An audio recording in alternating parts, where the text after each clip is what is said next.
पता नहीं medical students की लाइफ में स्टेबिलिटी कब आएगी। एक तो स्टडी इतनी टफ और ऊपर से और बड़े मसले। एक तरफ एग्ज़ाम्स चल रहे हैं, आप देख सकते हो मेरी आंखों से, और दूसरी तरफ जो है जी अलाइड बैंक या जो भी पाकिस्तानी बैंक्स हैं उन्होंने बड़ा हाथ कर दिया स्टूडेंट्स के साथ। शायद हुकूमत पाकिस्तान ये चाहती है कि मुल्क तो चलो खाली हो ही रहा है, तो आवाम की जेबें भी जो हैं ये मेरे हाथ की तरह वो भी खाली हो जाएं। सारे स्टूडेंट्स के हज़ारों लाखों रुपए जो हैं वो गए हैं जिस हिसाब से उनके अकाउंट में पैसे मौजूद थे।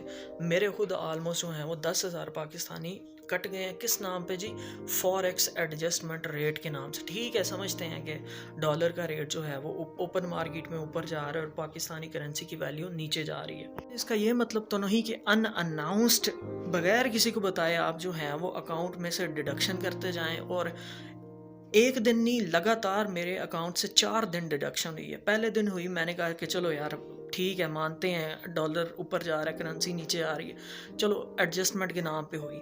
नेक्स्ट दिन फिर हुई, अगले दिन फिर हुई। तो देन फिर जो है वो मैंने कहा कि इसका कोई ना कोई सोल्यूशन करते हैं जी। इशू जो है वो सोशल मीडिया पे हाईलाइट होता गया, और मैंने भी अपने फादर को कहा कि आप बैंक में जाके ज़रा पता करें कि ये कब तक जो है वो डिडक्शन होगी, और चलो एक दिन होगी ठीक है, लेकिन अब ये रोज़ होती रहे तो ये तो सही बात नहीं है। इस तरह तो, क्योंकि फ़ी भी जो है वो मैं पाकिस्तानी बैंक अकाउंट में मंगवाता हूँ अपने, और एटीएम से निकाल के यूनी में फ़ी देता हूँ। सो इस तरह तो बहुत ज़्यादा डिडक्शन होगी अगर मैंने फ़ी मंगवाई तो।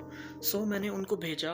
ये रहा मेरा अलाइड बैंक का वीज़ा कार्ड, जो कि मैं आपको कम्प्लीटली नहीं दिखा सकता क्योंकि उस पर मेरा एटीएम नंबर और मेरा नाम और कुछ थोड़ी सी डिटेल भी लिखी है। मेरे फादर जो हैं वो नियरेस्ट अलाइड बैंक की ब्रांच में गए जहाँ से मैंने अपना अकाउंट बनवाया था। उन्होंने वहाँ जाके बातचीत की और उन्होंने कहा कि ये मसला है, और बैंक मैनेजर जो थी, औरत थी, उसको नहीं था पता कि ये क्या हो रहा है। देन उसने जो है वो हेड ऑफिस में कॉल की, तो उसने फिर वहाँ से उसको पता चला कि यार ये इस तरह का कोई सीन हो रहा है। तो ये सारा चक्कर जो है वो ऑनलाइन हो रहा है और सिर्फ इंटरनेशनल ट्रांजैक्शंस पे हो रहा है, और इससे बहुत सारे स्टूडेंट्स जो हैं वो उन्होंने सफ़र किया है। तो अब देखते हैं कि क्या होता है। इशू जो है वो सोशल मीडिया पे तो काफ़ी रेज़ हो रहा है, और काफ़ी लोग जो हैं वो केस भी करने का कह रहे हैं, तो देखते हैं क्या होता है।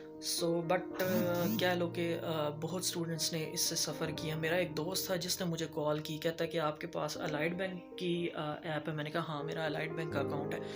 तो उसने फिर कहा कि आपके कोई पैसे वगैरह तो नहीं डिडक्ट हुए? मैंने कहा नहीं, अभी तो नहीं, पता नहीं क्यों, किस बात पे हुए हैं। तो देन उसने कहा कि चेक करो। मैंने चेक किया तो मेरे डिडक्ट हुए। तो देन उसने मुझे बताया कि इस तरह पैसे डिडक्ट हो रहे हैं, और उसके आलमोस्ट 23,000 डिडक्ट हो गए थे। उसकी पॉकेट में नहीं आई। अगले दिन उसके मज़ीद डिडक्ट हुए, तो उसकी जो टोटल जो उसको घर से आए थे पैसे, पॉकेट मनी आई थी, वो सारी उसकी डिडक्ट होगी। ठीक है। सो एक स्टूडेंट के लिए ये चीज़ जो है वो थोड़ी सी कह लें कि अनबियरेबल है। वो इतना जो है वो नहीं बर्दाश्त कर सकता, इतनी अमाउंट टैक्स में देना। और एक स्टूडेंट के जो हैं उसके 60,000 आलमोस्ट इसी काम में जाते रहे। बट इन डॉलर के रेट के ऊपर जाने से भी यहाँ पर स्टूडेंट्स बहुत ज़्यादा इफ़ेक्ट हुए हैं। फॉर एग्ज़ाम्पल, जब मैं यहाँ पर फर्स्ट सेमेस्टर में आया था तो उस टाइम जो डॉलर था वो 160 के करीब था, 160 के करीब। तो उस हिसाब से मेरी जो फ़ी बन रही थी हॉस्टल और यूनी की मिला के एक सेमेस्टर की, वो 3,60,000 65,000 बन रही थी। और अब जो मेरी फ़ी है वो आलमोस्ट कह लें कि 5.5 से 5,70,000 बन रही है। सिर्फ़ और सिर्फ डॉलर्स में उतनी है, लेकिन जस्ट जो कह लें पाकिस्तानी करेंसी नीचे गई है उसकी वजह से पीकेआर में वो आलमोस्ट नियर टू डबल के बराबर चली गई है। अल्लाह हमारे मुल्क को अपनी हिफ्ज़ व अमान में रखे और माशी हाल भी बेहतर करे। लेकिन ये जो अभी करंट गवर्नमेंट आई है ना, इसने इतना बुरा हाल कर दिया है मुल्क का कि इसको किसी काबिल नहीं छोड़ा। बहुत ही कह लो कि एक तबाही के किनारे पे ला के खड़ा कर दिया, और still they are not accepting कि उन्होंने ये हालत कर दी है मुल्क की।